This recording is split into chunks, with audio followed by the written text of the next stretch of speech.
Hi everyone. I'm excited to chat today with New York Times and USA Today best-selling author Denise Grover Swank. She's an indie author who started writing seriously in 2009 and has since written a lot of novels in many different genres, including small town romance, mystery, science fiction, and more. And she does all this while raising 6 kids, which is super amazing. So thanks for taking the time out of your busy schedule to chat with us today, Denise. Yeah, thanks for having me. Well, this is just so much fun to, just to be able to hear your story, and so I thought maybe we'd kind of start with that. Okay.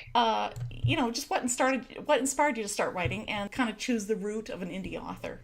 Okay. Well, I always wanted to write. I was an avid reader as a kid, and I started my first novel in fourth grade and wrote on a spiral notebook, got to about page 70, and then as I've said before, I started a long line of not finishing novels after that. It was the first of many. And I wrote some in my 20s, and then had kids, and then I got super busy. But I always figured I was going to write a novel. It was just someday it was going to happen.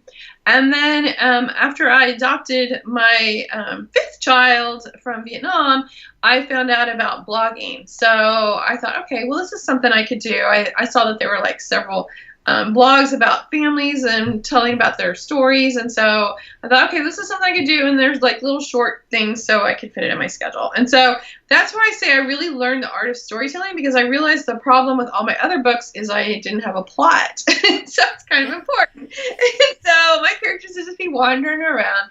And so I learned with blogging that everything was a story, and it had to have a beginning, a middle, and an end. It had to have a nice conclusion. And I learned things like killing my darlings. I would have a really funny line, but it would interrupt the flow of the story, so I'd have to pull it out. And so I really learned the art of storytelling with that. And so then in 2009, I heard about NaNoWriMo in September. And NaNoWriMo, if anybody doesn't know, is National Novel Writing Month, and you're challenged to write 50,000 words in the month of November. And so I told myself, because I do talk to myself sometimes, you either do it or shut up about it. You either write your novel or just shut up about it and quit talking about it. So I started November 1st, and I realized plotting was my problem, so I had a rough outline of what I was going to do. And then on November 30th, I had 69,000 words, and I was still going, because I learned at that point, the thing I love about NaNoWriMo is it teaches you have to write almost every day. It keeps you on a schedule. So I finished the book on December 10th. I know the date. So I think I had 97,000 words. And then I was told I needed to let it sit for a couple weeks, and then I could revise it. So while I was waiting to revise it, I was like, well, what do I do with myself? Because I was used to writing almost every day. And so I got another idea for another book, and I decided to start it while I was waiting to revise. And then I went back and read my first book, and it was so bad. And I decided to just not. It's going to be a lot of rewriting. So I decided not to do anything with it, and then just focus on the new book, which is called Chosen, which was actually my second published book, but it was the first book I wrote that was actually publishable. And it's like an urban fantasy kind of paranormal thriller. So, and then after that, I just took off. Yes. Yeah.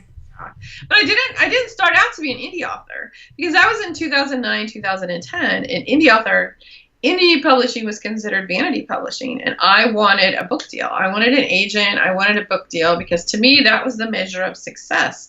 But at the same time, I didn't realize how little traditional authors made, because I thought, well, once I get that book deal, I can use that money, because I was a single mother.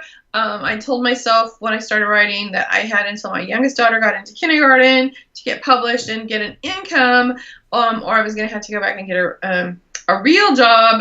So, because I'm a widow, my husband died back in 2006, and so I was living off of Social Security and insurance, and I knew I had it budgeted so that I could last until she got to kindergarten. So I wrote 3 books, tried to get an agent. I got really close with Chosen, got really close with my third book, which is Hawaii sci-fi, and then I heard by that time, 2011, indie publishing was becoming more accepted. And so I religiously followed a blog by Nathan Bransford, who was an agent at the time.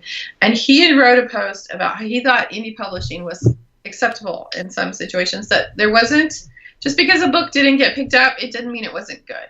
And that was what was the problem with my mystery romance, which also had like some women's fic, and it had a little bit of magical realism, and it's called 28 and a Half Wishes. And like when I sent out queries for that, nobody wanted that sucker. Nobody. I got hardly any requests, and when I did, nobody was interested in it. But my beta readers loved that book, so I decided nobody wanted it, I was gonna go ahead and self-publish it. And so I did that in July 2011, and I was still querying for the other two books. But so my goal of success was to sell 1,000 copies of that, because I'd studied the market, I'd asked other indie authors what they were doing, and I thought, okay, that's a measure of success. And my goal was to hit that number by the end of the year, the end of 2011. And so I hit 1,000 copies sold in September. And so I was like, wow, okay, this is it. So by then I'd realized I was tired of people telling me no, because that's what you get with agents. You're at everybody's mercy. Your career is at everyone else's mercy. I really liked the idea of taking charge of my own career and my own life and making things happen. And to me, I was making things happen. So then I published Chosen. So I published it in September, expecting all those readers of 28 and a Half Wishes to go over and read Chosen, because Chosen was the urban fantasy. Nothing. No, like that didn't happen. So that was my first lesson in readers often don't cross genres if they're really far apart, because they're pretty far apart. Urban fantasy and a romance mystery set in southern Arkansas are pretty far apart. But back then, blog tours worked. And so I'd had 2 back-to-back blog tours with Chosen, and then that book took off. And so I released the second book. I wrote the second book in that, and then I released my YA sci-fi. And so by the end of 2011, I had sold 26,000 books. So, yeah. Wow. Yeah. That's awesome. That's a great deal. So I'm like, yeah, I'm an indie author. Yeah. Embrace it. Well, and that would have been super encouraging. Then it must have lit a fire under you, really. Yes. Yeah, it did. And so it was really funny, though. So I was like, I studied the market. And so, like, if you're going to be an indie author, you have to study the market. You have to see what the books in your genre are, what the covers look like, what the blurs look like, what the pricing is. I get emails all the time from people like, oh, I have a book that's $9.99. It's 128 pages. Why won't it sell? Okay, really? Look at your price. Look at the link of your book. But yeah, so you really have to study your market. Even me, like, I still have to go in, because it's always changing. I have to see what's going on in the market that I'm in. But so I studied the market, and the pricing back then. The price model that worked really well was 99 cents, because John Locke and Amanda Hocking had both sold lots and lots of copies, and their philosophy was, if you bring the readers in at 99 cents, then they're going to get used to you, and then they're going to buy through. You're going to have great sell-through. So that's what I started. But then at the end of 2011, when I saw these numbers, I was like, oh my gosh, I can make money at this, because it wasn't even like that. Wasn't even over the in my mind. I wanted people to read my books at that point. And so that's when I came up with the business plan. So yeah. Would you talk about that, Denise? So, how exciting. So, you have all these copies sold, and then, you're probably thinking, okay, now how do I actually do this for real? Probably. Right. Yeah. I'm like, okay, I need to get serious about this. And I realized that I was actually a business. I was a publishing business, and that there was 2 sides to my writing. There was the writing of Denise Grover Swank, and then the business of Denise Grover Swank. And the business of Denise Grover Swank needed to get serious and start thinking like a business. So my brother had opened a floral warehouse, a shop, the summer before, and my sister-in-law talked about how they had come up with a business plan and to get a loan and stuff. And so I wasn't getting a loan or anything, but I thought, you know what, if I'm going to be a business, I need to have a business plan. So I Googled and researched, and back then there wasn't a lot of business plan templates for authors. So I kind of came up with my own, mostly the Small Business Association. I came up with theirs and then tweaked it. And so it turned out to be like 23 pages, which sounds intimidating to everyone. But each page was like a section. And so there were 11 sections because that's the form that I had. And it was like a lot of it I already knew, but it was really good to like cement it in my head and realize, okay, yeah, that's what I am. Like one of them was just a description of my business and where the location of my business was. And it started me thinking about, okay, well, by that time I was like making money. So a lot of people, and I think this is a mistake, is like you need to treat your writing as a business. You need to have a business bank account, and all the money that goes into that comes from your royalties needs to go into that business bank account, and then you pay yourself from the business bank account. And so that was part of what was in my plan also, like what happens to the money, how much money I get. I gave myself $1,000 a month in the beginning, and everything else stayed in there because I wanted to make sure I had money to pay for covers and to pay for it, marketing and all that stuff. I didn't want to be scrambling. And so I left, and I still do, like my accountant is like, you need to start taking more money out of your business because it just like stays in my business account. And I'm getting ready to form an LLC, which then I'll have to do that. But right now I'm still a sole proprietorship. But these are all things that you need to think of, like this is a business. And so, and so like products, books are one of your products, but also audiobooks, translated books, merchandising, like I have some merchandising now. That's all part of the products that you can have to offer and stuff. And so it was really good to also come up.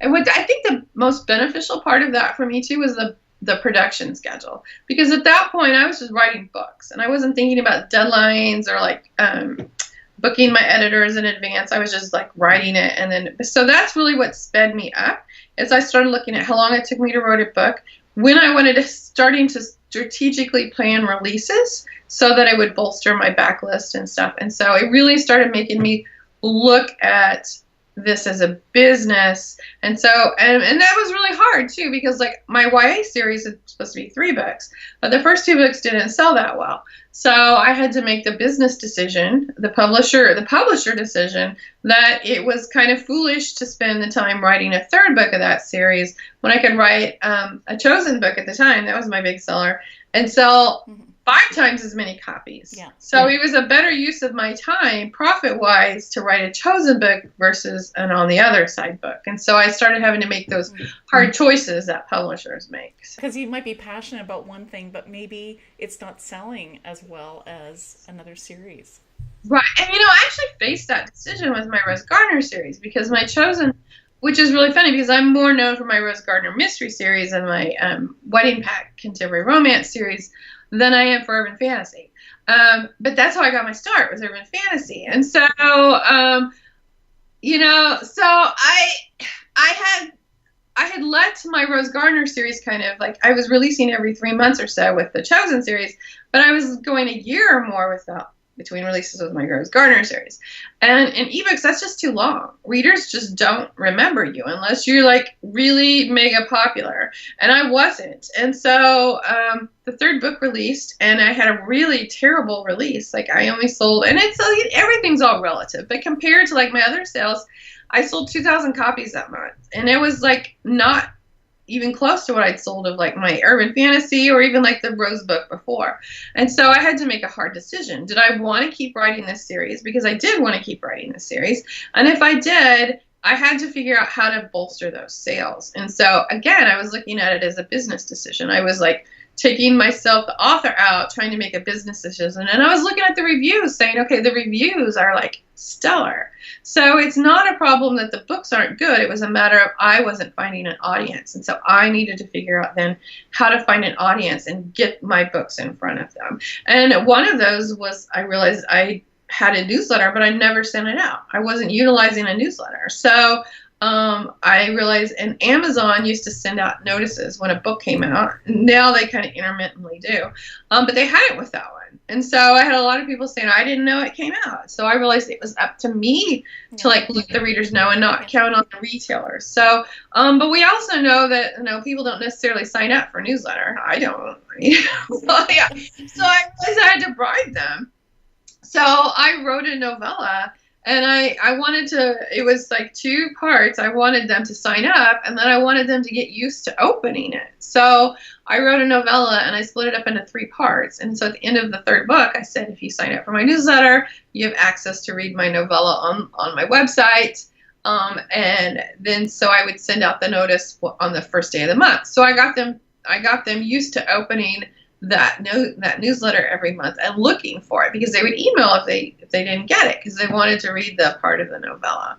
And so I went from 2,000 sales in that month of the 3rd book, and then that was in September, and then the next January the 4th book came out, and I sold 7,000 copies that month. So yeah, so I had to so I looked at it, instead of just looking at it as an author. I looked at it as a business decision, and really looked at the marketing side of how I can make this more accessible and get discoverability. And even then, that was 2013. That was easier than it is now. It's way harder now. There's just way more books. And even back in 2011, part of my success was the pricing, because people didn't know there were indie authors. They were just books. And so they would see, a big 5 book that was $12.99 ebook, and then a 99 or $2.99 book, and they didn't know the difference. Yeah. And they're brand new Kindles and they're wanting to use them, so they're just buying. They're buying the cheaper books. I mean, the big 5 pricing their books so high, that was great for indie authors, because we got tons of sales that way. But now it's like the market's much more crowded, and so it's much harder to get noticed. And things are always changing, with the glut of people signing up for newsletters, they're not as effective anymore. Like, my open rate's gone way down since everybody, all the ad gen ads on Facebook and stuff, everybody's, and all the groups, sign up for the newsletter and you can win a gift card. It's weird, because some of the things I'll participate in those, but I don't expect a high open rate when I get them. And some of them will have higher open rates than others. But I've noticed that my open rates of all my newsletters have gone way down since all of that has happened, because people are just glutted with newsletters. So it's well, now what? How do you, I have readers that are loyal and they want to know, so they'll open it. So now it's how do you get them and stuff? And I think I've gotten way off track what you want to talk about. No, that's good, because that's part of marketing, and that probably is part of your production plan. So part of it's writing, but part of it's the book cover and getting your book edited, and then also the marketing, which includes newsletters. And yes. Do you write that all out in your production plan? Yes. Yeah. Now not as much. I'm not as thorough as I was before. I have it on my website. I have my first business plan on my website. Actually, I think that I can't remember. I think I tweaked it at that point. But now I don't put out the whole production schedule in my business plan. I have a whiteboard that I do that on. Okay. So behind the computer screen is a whiteboard with dates of when I'm supposed to turn things in, when releases are. I have when the things go to my editors and the dates and all of that stuff. So I have that in there. And then one thing that I don't think is in my newsletter, but every year I try to have a goal that's attainable. Several years ago, it was I want to hit the USA Today list, and so and then the New York Times list, and so you have to make it so that it's attainable. So because most people don't just start here and then shoot to the top. To me, my trip has been a slow, steady climb, and I'm climbing higher. And so each book ideally is going to have more and more and more sales, and that depends on the series as well. And so I couldn't have gone from that book in the 3rd book, the Rose Gardner book, and realistically said, I'm going to hit the New York Times list with this next one. USA Today list wasn't even on the radar then. I just wanted to increase my sales. And so, but by book 5, I was still increasing my sales, and I hit the USA Today list. So I think it's important to have really a goal that you want to shoot for, but you have to make it attainable or you're going to get discouraged. So, and that's not on my list. That's not my business plan, but that's something I've added since. So, well, that's really good. That's super helpful. Because I think sometimes as indie authors we have all these plans and dreams, which is wonderful, but that we have to do sort of that incremental, progressive. Yeah. Because I've seen some people who shot way high. like in 2010, 12, 2013, and they're not selling as well. And so, I mean, you don't want to be a flash in the pan. You don't, just because one book hits 2 doesn't mean it's necessarily going to keep on that way. I mean, I found that out with new adult. My first new adult book I released in March of what I think was 2013, and it like hit the USA Today list. But then I released the next one, and the sales were half. And so by that time, though, like the sales of new adult were starting to slip. And so, that was a very valuable lesson to me. And you don't ever count your chickens.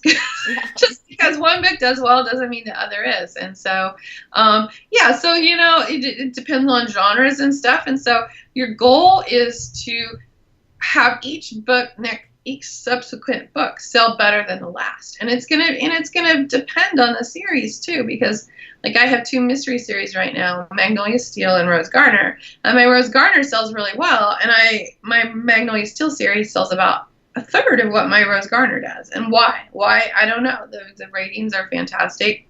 I changed the covers again. And so part of it is it's not a direct cross. Like it's a little grittier and a little darker than Rose Garner, and so is that it. But its sales of every release are better than the one before. So I know that the series is still growing. So you have to look at that too. Like, is your series, if you're going to thinking about quitting a series, is your series growing as with each next release? And so as long as it still is, and you still enjoy writing it. And that was my Magnolia Steel series. My sales weren't as good. So it made sense to not write more Magnolia Steel and to focus on Rose Garner. And I was going to write 4 books, and I decided to make the 3rd book the last, but it just was kind of impossible to get it the way I wanted it to do that. And so that was one of a business decision that I didn't strictly go by the books, like the bottom line. The bottom line would have been end that series and write another Rose Garner book. But my heart wanted to write a Magnolia Steel. And so I kind of looked back to the 3rd book of the Rose Garner series, and I said, okay, I truly believe in this book, and I'm going to put everything I can into it. And so when the 4th book comes out in that series in October, I plan to put like a lot of my marketing power and whatever behind that series to try to get that boosted up. So yeah. Well, that's really helpful. That answers a lot of questions. I've chatted with other indie authors too who say, I don't know, like I'm not getting a lot of sales on this series. Like, how do I know when to stop? Right. Or right. And obviously you have to make the decision that if you don't like it, obviously that's a clear indication. If you love it and if you're still increasing sales, and there's a lot of factors there, so there's no clear cut answer. Like if you have a series that's selling, outperforming it 5 times, it depends. Like, can you afford? Like, is in a matter of like a lot of indie authors, all of our sales are decreasing. So, can you afford to take a cut in sales for a project you love? I'm fortunate that I can. I can make those decisions, and I'm still making pretty good sales, but not as what I am with Rose. And so there's a lot of factors in making that decision. Yeah. Now you were saying that when you were making a business plan, so it included all of that, included the writing, the production plan, and all of that.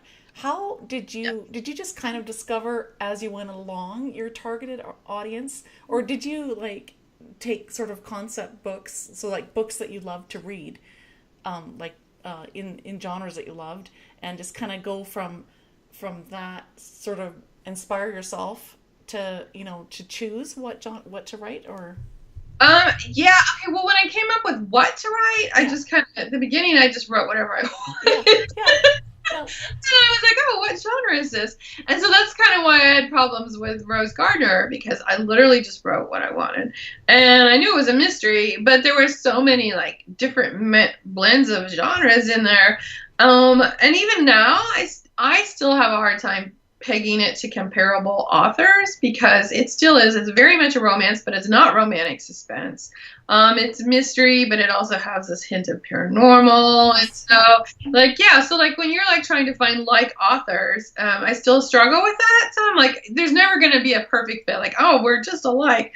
And so I just have to like find authors that have parts of humor or whatever. So, but I was in the beginning for targeted audiences. I was looking at who I found was reading my books.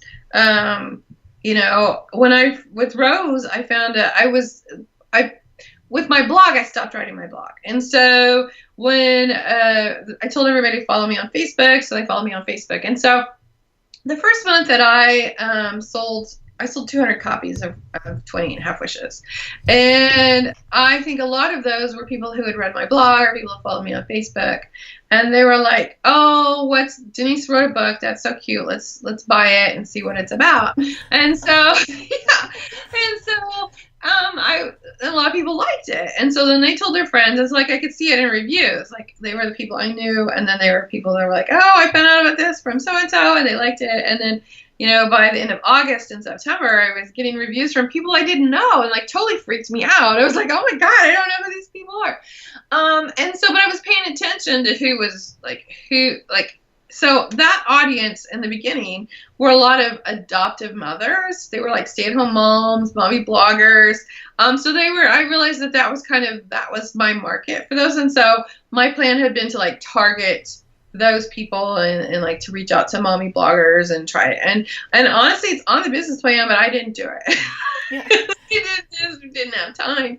But then with like the urban fantasy, that one just took off on its own. So I just started looking at the also bots and then people who would friend me on Facebook and seeing what they were interested in and that kind of thing. And so that's kind of how I found out who my targeted audience was. That makes a lot of sense. Sort of organically, right? Just kind of as you go along and keep publishing books, seeing who's reading them, who's writing reviews. Yeah. And now it's easier because like Facebook makes it easier. So like I can go on my Facebook page and I can see, you know, if I boost a post, well, who's been looking at it? You know, the audience, you know, the age, you know, the gender, where they're living.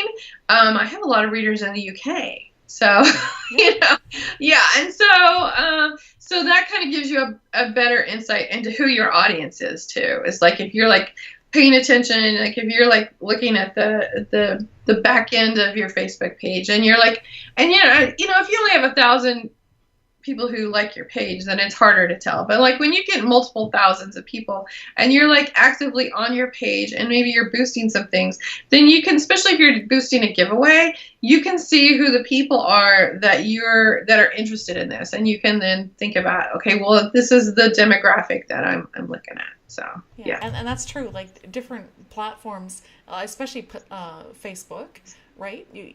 People respond and you can kind of get to know them and. Yeah, I'm very, very active on Facebook. Yeah. Most of my readers are on Facebook. I have some on Twitter. I'm not very active on Twitter. I'm not on Google Plus. I tried that. It was it was like I just couldn't figure it out, and it was just another thing. I am some on Instagram and a little bit on Pinterest, but I don't interact with people on Pinterest. I just pin things for my house and recipes. Well, you got to go with what works for you, right? Yeah. Exactly. That's what I tell people, you know, like they're like, I don't want to do social media. I'm like, pick one and focus on it. Yeah. And so I'm very, very active on Facebook. In fact, I posted today on Facebook something about people adding you to groups and not asking you permission. And so people were like, oh, well, I just like, when I've been added to a group, I just like, unfollow it or whatever. And I'm like, but I get over 400 notifications a day on Facebook for my personal profile. That's not even my author profile. And so like, I just don't have time. So I spend a lot of time on Facebook interacting with people. And I think that's important too. And this isn't even like part of what we're supposed to be discussing, but like on social media, it's social media. Yeah. So like I talk about my books, but I'm talking about my books. Like I'm sharing excerpts or whatever. I never once tell people to buy my book. You know, I'll tell them about a new release. I'll talk about what I'm writing. I'll tell them what I'm researching. I'll tell them if there's a sale. I'll share if I've like placed high on a list, but I'm never telling them to buy it. And I'm also sprinkling in a whole lot of my personal life in there, because people like my readers like that. They like the fact that they kind of get a peek at who I am as a person. And so I get people even now who've been friends with me on Facebook for a couple of years because they just like what I said, and they're just now trying out my books. So you just never know. So yeah. So it's like, make it, if you, whatever you pick, whatever social media place you pick, try to be personable on there. And I know it's hard. It's not natural for a lot of people. To me, it's pretty natural. Some days I'll post 5 things on there. Some days I won't post anything. But, readers want to get to know you as a person, and they really like that. And there's a point to like being accessible and like, sharing everything. Like you have to be. That's another thing. It's like, I'm just amazed at the things that authors put on their pages for people to see. I'm like, that, once you're in the public eye like this, you can't just post it all. You just can't. You just don't look professional. So yeah, there's a whole lot of things I'd love to post on Facebook, and I don't. Yeah. I might type it out just to get it out, but then I like delete it. So yeah. Well, those are words of wisdom. That's true. Right. Yeah. So you do ebooks, you do print books, and you've also done audiobooks. Is that and translations? Was that a bit of a process to get, like, most people I know do ebooks and print books, but to do the audiobooks and the translation, is that a bit of a process then to? Yeah, in the beginning it was with audiobooks because I didn't know what I was doing. And so I've learned a lot since the beginning. If you can, find a narrator. Like, you can go through ACX, which is an Amazon company, and they upload to Audible and iBooks. But you find a narrator, and if you can, find a narrator who has a good following, because a lot of audiobook listeners follow the narrator, not necessarily the author. Oh, really? Yeah. And so, you may have to pay some money. Yeah. This is one of those things, is like, if you're scraping by, then maybe you don't want to do an audiobook. But I found my current narrator that is my go-to narrator through 47 North, because I sold a series to Amazon's imprint, 47 North, and they had Shannon McManus narrate it, and I thought she did a really good job. And so I hired a narrator for my first 3 Rose Garner books, who had a Southern accent, but some of the reviews just weren't pleased with her. So I switched over to the 4th book with her, and the reviews have been better. But then I've like done a lot of other books with her too. So, but she and I, she's just my go-to person. So before the book is released, I'm like uploading it to ACX and making her an offer, which is the same offer I've given her every time, which is, and it's high. It's $300 per finished hour. And so on a book is typically 8 to 10 hours.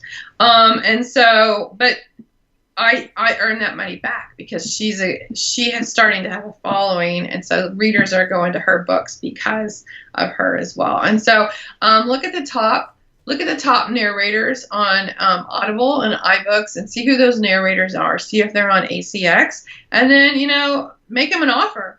If you can't afford $300 and make them a lower offer, they might say no, but there's no harm in trying. So and so I have a pretty good income per month from Audible now because I have multiple audiobooks out. So, and that's the key to me, is to have multiple sources of income. To have as many sources of income coming in as you can. So that's super important. So you probably have your books wide, like more than just on Amazon? Yes. Yeah. Yes. And that was probably a business decision. I sell at least a third of my book sales are on iBooks. Yeah. Yeah. And Barnes and Noble, Nook is increasing, because ever since Nook allowed free books, that's really boosted my sales on that site. Oh, okay. So, yeah. Oh. Kobo's probably my lowest. Kobo and Google Play.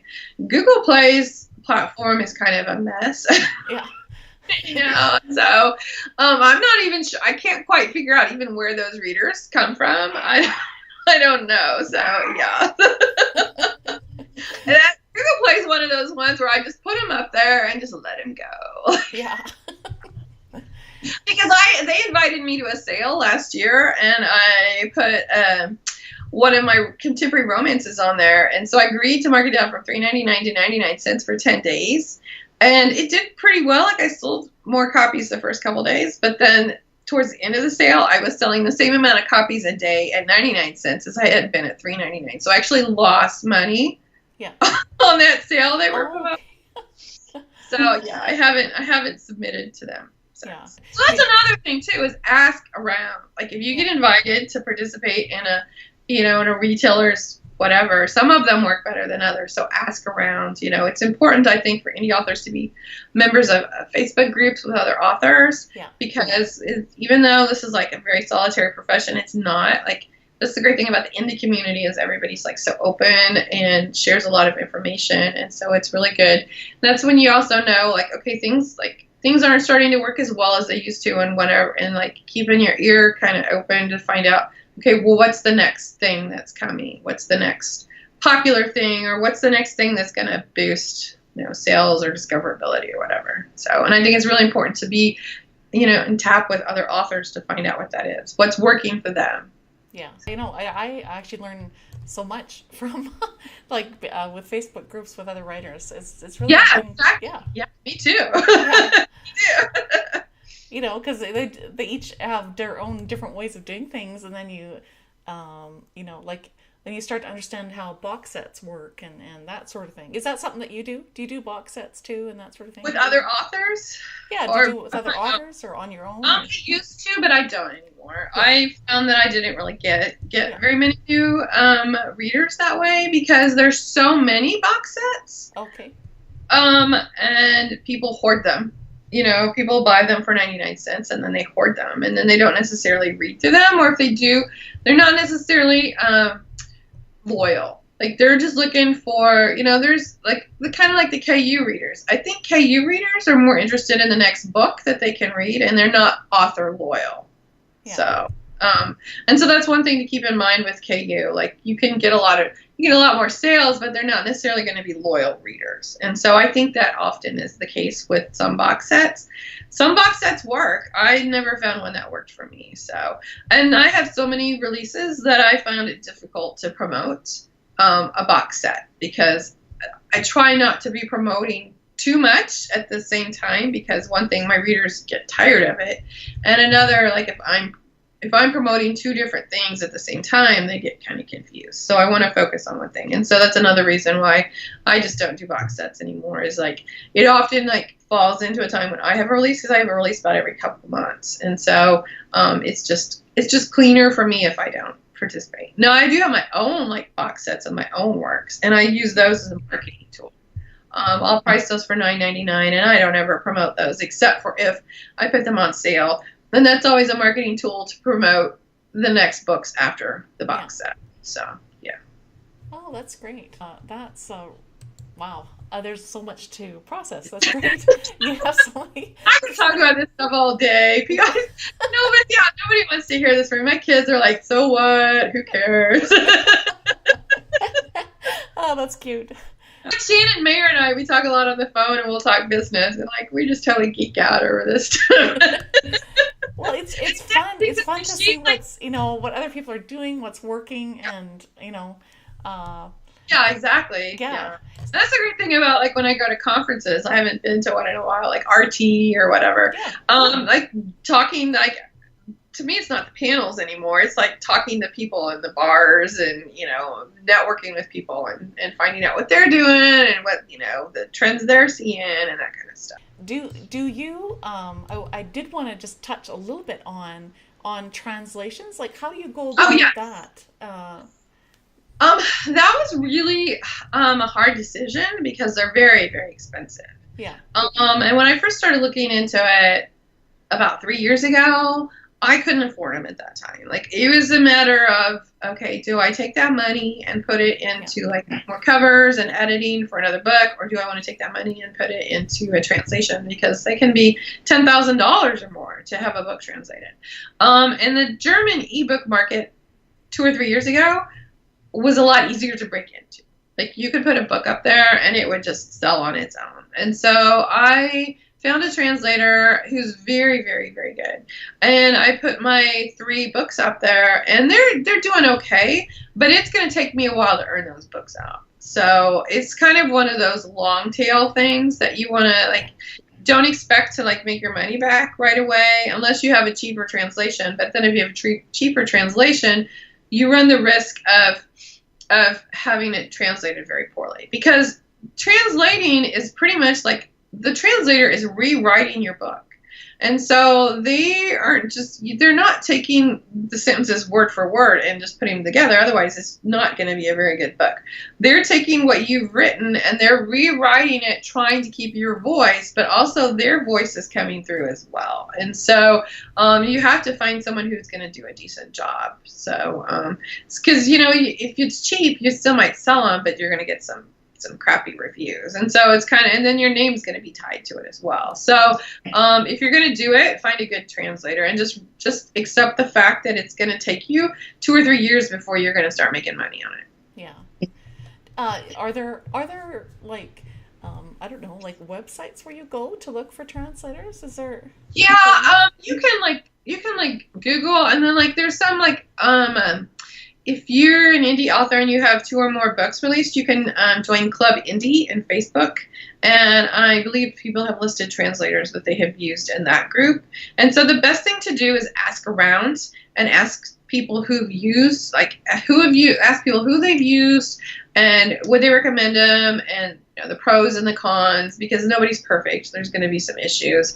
And what one person is okay with, another person might not be. So just ask around and find out, what their interest, who's used other people and what would they recommend them or not. Because I've had people just cold email me and say, hey, I'm a Spanish translator and I want to translate your stuff. Well, okay, that's great. But I don't know anything about them. I don't know if they're any good. And so I know some people who've had their books translated by just having a friend who spoke the language translate it, and I have no idea how good their translations are. So, but I do know that mine are really good, but they cost a lot. Yeah. And so it's going to take me a while to earn those out. So, but it's my name.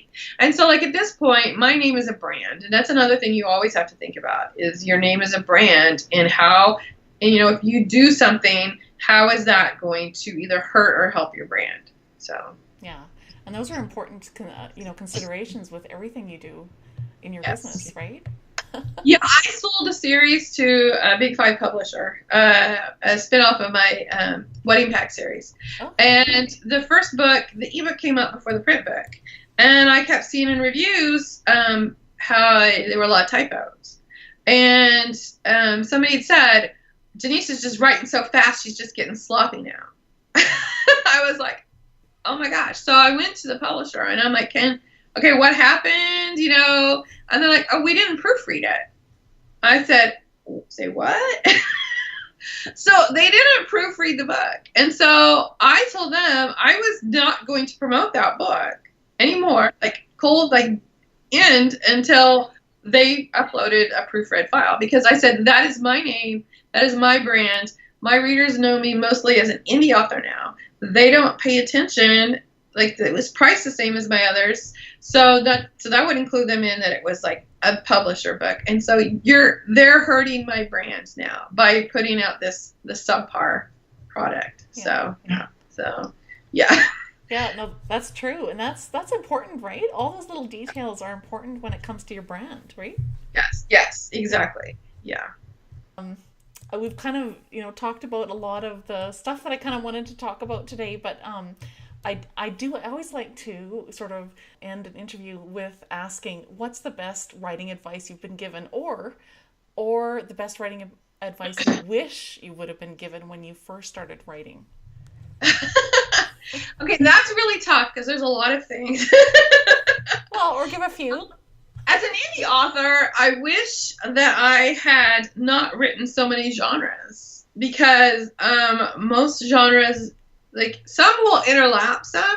So like when I wrote my rom-com series, my Wedding Pack series, I did it with the thought of, well, those There's humor in Rose, there's humor in these, there's romance in both. There's just more romance in the Wedding Pack, and there's more mystery in the in Rose.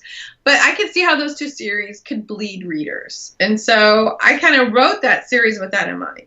But then with Rose and my paranormal, they don't blend as much. Like my diehard readers will read it all. And so, I think it's important to have two genres, because when one's up, then the other, might not be. So it could be that there are two genres that don't mix readers, which might be good. If paranormal is doing really well and mystery or romance is like not, or glutted, because that's the problem with romance right now. It's just so glutted. But I think it's important to have two genres. So like, yeah, your chances are of straddling the market when one genre is doing better than the other. You have a better chance of being above the line and not like crashing. So that's probably one, like business wise. So we'll call that my business piece of advice. The writing side, I would say, especially brand new authors, don't be in a hurry to publish. Just because you can doesn't mean you should. When I wrote my first book, it was 6 months before it was ready. I wrote it, I revised it, I revised it, I revised it, I revised it multiple times, and then I sent out query letters, and then I revised it again, and then because based on a couple of things from the feedback I was getting, and then I revised it one more time before I published it. The one thing I'm seeing is like, so just because you can indie publish now, so like when we were, especially the people I started off with, we were writing to get an agent, so we were making sure everything was as clean and as good as we could get it. Now my level of clean and good back then is way different than now, but that's because I have a lot more experience. Which is just all the more case in point. Like, if you're brand new, just because you finished a book, don't just send it off to the copy editor and upload it, because that's your name. And if somebody reads your book and it's crap, they're going to see another book of yours later on, and they're like, oh, I read her book. It was so bad. I'm not going to read it again. And so, just because you can put it up doesn't mean you should. So get an editor, have beta readers, have critique partners. If you can't afford a development editor, because they're expensive, but I didn't start off with a development editor. I had critique partners and beta readers, and I made changes based on that. So put a lot more effort into especially your first books, and make sure that they're as good and as clean as possible before you upload them. And I think you'll have a better chance of finding your loyal reader base, because that's what you're aiming for, because those are the people that are going to auto buy you. Those are the people that are going to pre-order when you have a pre-order up, and those are the people that you want. Those are the people that are going to stick with you for years. So make sure you've got as clean a book as possible before you hit publish. Well, thank you, Denise. This has been so helpful for indie authors listening today, and I really think I would encourage them to go and visit your website, because you still have the business plan up there, right? Yes, I do. Yeah, all you have to do is Google Denise Grover Swank business plan, and it'll pop right up. In fact, it's like Google has it like now in like its own little term. Like people have it so much. Yeah. Oh, that's great. That's great. Yeah.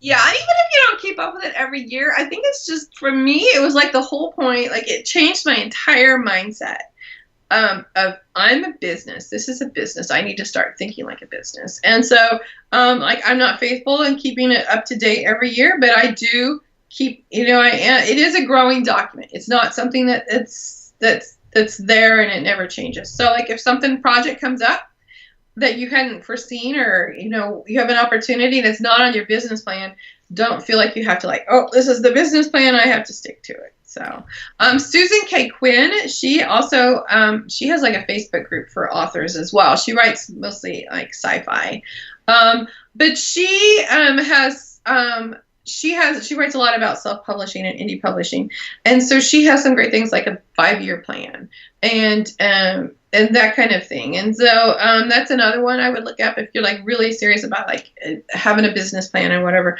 Susan K. Quinn, like Google her and her 5-year plan, and that will help you too, because like this one is just a year plan, but it's also good to look out into the future. So yeah. Well, will you let listeners know then what new books or projects you've got on the go, and then where people can find you online? Okay. Well, right now I'm writing a book for Malt Lake. It's a mystery romance called, the book doesn't have a title, but the series is Summer Butler. And it's about a washed up teen actress who was on like a Disney type show called Gotcha. It was a mystery. And so it's like 10 years after the show's been off the air and she can't get a job. And so she gets cast in a reality TV show as a PI, and she doesn't know what she's doing. So that's great. She's sent back to her small hometown in southern Alabama. So she's like solving that, but she ends up thrust into a real life mystery. So she's solving it on the side. So that's a lot of fun. And then I'm also working on, after this is the next Rose Gardner book. So that's the second of her new series. Like I ended the series and started another. So for the birds. And then I started also a new series I hadn't planned to, but Rose's best friend, Neely Kate, she's like a fan favorite. And so I was writing a novella for her and it turned into a book. And then I realized that she had more stories to tell. So I started like a series for her. It's like a companion series to Rose. So yeah, lots going on. Oh, that's awesome. So that's like a spin-off. Yeah, it is, but it's like fits between the Rose books. So, and like for the Neely Kate book, I purposely tried to keep Rose out as much as possible, so that she could like shine and not have to compete with Rose. So yeah, and it's been very well received. Yeah, so yeah, readers have loved it. So how fun! Yeah. Yeah, it's been fun because I love that book. So it's weird because sometimes I'll love a book and it won't do as well, or I'll have a book that I'm like, and it'll like readers will love it. So sometimes I'm not a good judge. Well, you never know. So that's great. Never know, right? Yeah. And so where can people find you online? I'm sorry. Okay, so I have a Facebook page, Denise Grover Swank, and I have a profile, also Denise Grover Swank. So, I friend people as long as you don't look like you are, trying to scam me or not fake account, I'll accept it. And then I'm also online, my website, DeniseGroverSwank.com, and on Twitter as Denise M. Swank, and Instagram as Denise Grover Swank. So. Yeah. Oh, that's great. Yeah. That's great. So lots of places where they can connect with you. Yeah, lots of places. But I'm mostly on Facebook. So and if you want to see me tell crazy stories about my kids, you're going to have to friend me on Facebook or follow me, because you can follow. I post, everything's public that I post on there. So you can follow me on there and find it too. Awesome. Well, thanks so much, Denise, for taking the time today to chat. Yeah, thanks for having me. It's been fun.